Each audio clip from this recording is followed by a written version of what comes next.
care este foarte înțelegător și foarte cu minte, învață și foarte bine la școală.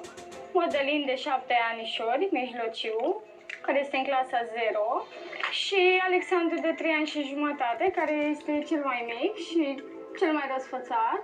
Nu stă unul fără altul. Cel mic plânge după cei mari când pleacă la școală. Este foarte atașat de frații mei mari. Este foarte grea despărțirea dimineața la școală. Roxana a avut o copilărie grea, marcată de pierderea timpurie a mamei. Tatăl meu își refăcuse viața în timpul căsătoriei, iar mama mea era bolnavă. De-aia a și murit la 44 de ani. Fix înainte cu o săptămână ca eu să împlinesc 18 ani. Mă pregăteam de majorat și s-a întâmplat să o pierd pe ea. După moartea mamei, s-a mutat actuala soție cu noi, ceea ce nu am acceptat. Am pus să aleagă între mine și ea și el a ales să-și refacă viața cu ea, nu să rămână singur cu mine. Iar eu am ales să mă mut la actuala mea soacră și la soț acasă, fix de la 18. Apoi am rămas însărcinată și am născut. Fix în clasa 12 n-am putut să mai continui liceul, pentru că am întrerupt școala. Am făcut decât 11 clase, că s-a născut băiețelul cel mare. Fără să mai aibă o mamă alături și cu un tată care i-a dat de înțeles că părerea ei contează mai puțin, Roxana a căutat acea familie pe care și-ar fi dorit-o și pentru ea când era copil.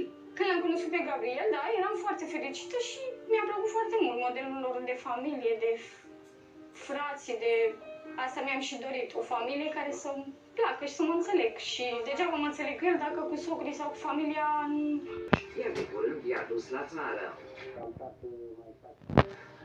mai 14 ani cu ei, după care am reușit să le-am luat această căsuță și ne simțim mult mai bine și cumva și împliniți, fericiți că totuși am reușit. Cu greu, după 14 ani de zile, dar am reușit. Familia Maxim din Ciocești este deocamdată una modestă, însă dimensiunea ei văzută din exterior și terenul foarte generos pe care este amplasată ne spune că aici totul ar avea potențial, chiar dacă nici interioarele nu sunt încă așa cum toții își doresc.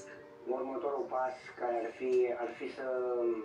E o dorință, să zic așa, care ar mai fi, ținând cont distanța care stăm aici unde am luat casa, foarte departe de oraș, să facem cumva să ne luăm un permis unul din noi și o mașină. Da. Și bineînțeles să evoluăm cu casa, cu renovarea ei. Condițiile, da, care sunt de făcut.